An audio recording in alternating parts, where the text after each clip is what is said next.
कशा संदर्भात बैठकीचं आयोजन या ठिकाणी 100% हे आपले जिरवळ साहेबांनी केलेलं आहे। त्याच्यात जिरवळ साहेबांनी पहिले माजी मंत्री 4 पिच्चर साहेब, पद्माकर वळवी साहेब, पोरके साहेब आणि मोगे साहेब आणि जिरवळ साहेब आणि गावी साहेब हे 6 मेन मंत्री आहेत आणि माजी आमदार आणि आजी आमदार सर्वच पक्षाच्या व्यतिरिक्त मीटिंग बोलवले की जे काही आरक्षण संदर्भामध्ये जे अनेक वर्षापासून आम्हाला आदिवासीमध्ये आरक्षण द्या, धनगर आणि धनगट एकच आहे, पण आम्हाला माहित नाही, परंतु काही ठिकाणी आमचे मंत्री महोदय म्हणतात, काही नेते मंडळी म्हणतात की धनगट आणि धनगर हे अलग अलग आहेत, तर धनगर याच्यामध्ये मोडतच नाही, आमचा विरोध सुद्धा नाही, एकही आमदाराचा नाही, मंत्र्याचा विरोध नाही, त्यांना शासनाने वेगळं आरक्षण द्यावं, आमच्या आदिवासीमधून देऊ नये। आज आमची मुलं, काही मुलं शिकून त्या ठिकाणी कंपनीत काम करताय, शेतीत मळ्यात काम करताय, मुली काम करताय, त्या आईबापांनी मोलमजुरी करून मुलं शिकवली। शेतीची परिस्थिती अशी वाईट आहे, एक पाऊस गेला की शेती पिकत नाही, अनेक आदिवासी भागातले लोक वेगवेगळ्या जिल्ह्यामध्ये जाऊन कर्ज काढून काही मुलांना शिकवलेलं आहे आणि आज मुलांना नोकऱ्या नाही, जे मुलं शाळा त्यांना शिष्यवृत्ती लवकर वेळेत मिळत नाही, 21 योजना होत्या आदिवासीच्या सगळ्या बंद झाल्या, एक काही मिळत नाही। आज मी 5 वर्षाचा काळ बघितला, गाई म्हशीचे प्रकरणे होते, काही गाड्या, काही सुशिक्षित बेरोजगारांना टेम्पो मिळायचे, बोलेरो गाड्या मिळायच्या, धंदे करायचे, शेळ्या मेंढ्या बकरं दुकानासाठी कर्ज मिळायचं,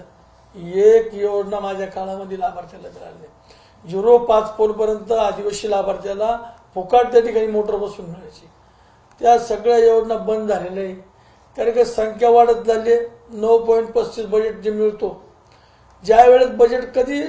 झाला तेव्हापासून 9.5 आता माझ्या माहिती प्रमाणे आताच्या लोकसंख्येनुसार तो कमीत कमी 15 ते 20% बजेट मिळाला पाहिजे, तो फक्त 9.35 मिळतो। त्याच्यात कधीपासून झालं अनेक वर्षापासून धनगरांनी या ठिकाणी आम्हाला आदिवासीमध्ये आरक्षण द्या, आमची त्यांना विनंती, आम्ही आमचा त्यांना विरोध नाही, त्यांनी वेगळं आरक्षण मागावं, आमचा पाठिंबा आहे त्यांना, परंतु आमच्या आदिवासीमध्ये आरक्षण मागू नये। परंतु या शासनाने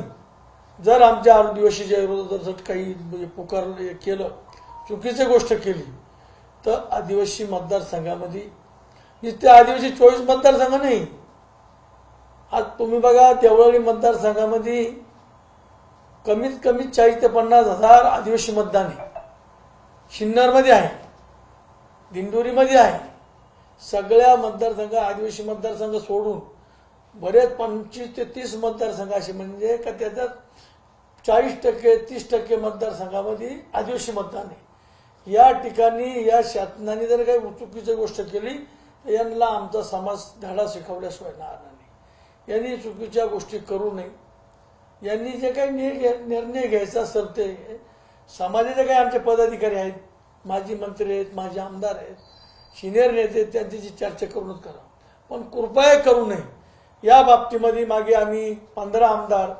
राष्ट्रपती मॅडमला भेटायला गेलो, त्यांच्याकडे सुद्धा आम्ही त्या ठिकाणी व्यथा मांडल्या, त्यांनी सांगितलं की या कुठल्याही राज्याला तसे अधिकार, घटना बदलायचा अधिकार नाही, पण ती शिफारस करताय, ती चुकीची करताय, यांचा ठाप आरोप आहे। परंतु आता उद्या काही जे निर्णय घडल, पण मी सगळ्या आमदारांना विनंती करणार आहे की जर असं काही घडलं, जर लोक नावं ठेवतील, पण सगळे राजीनामे तोंडावर फेकून मारा, त्यांच्या तिकडे द्या, आपल्या समाजावर काही समाजाचा आम्हाला त्या ठिकाणी गैर करणार नाही, समाजाचं सर्टिफिकेट आहे, सर्टिफिकेट असल्यामुळे आज आम्ही आमदार झालो, सभापती झालो, 2 वेळेस सभापती झालो, माझी सुनबाई सभापती झाली, म्हणजे माझ्या कुटुंबात जर आतापर्यंत 30 वर्ष झाली, समाजाचं सर्टिफिकेट आहे म्हणून मी समाजाच्या वर सगळे समाजाचे मतं पडतात। चर्चा होणार एकच, आमच्या आदिवासीमध्ये त्यांना आरक्षण देऊन एकच चर्चा आहे,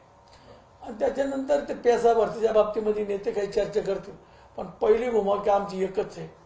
की जर आम्ही तिथे गप्प बसलो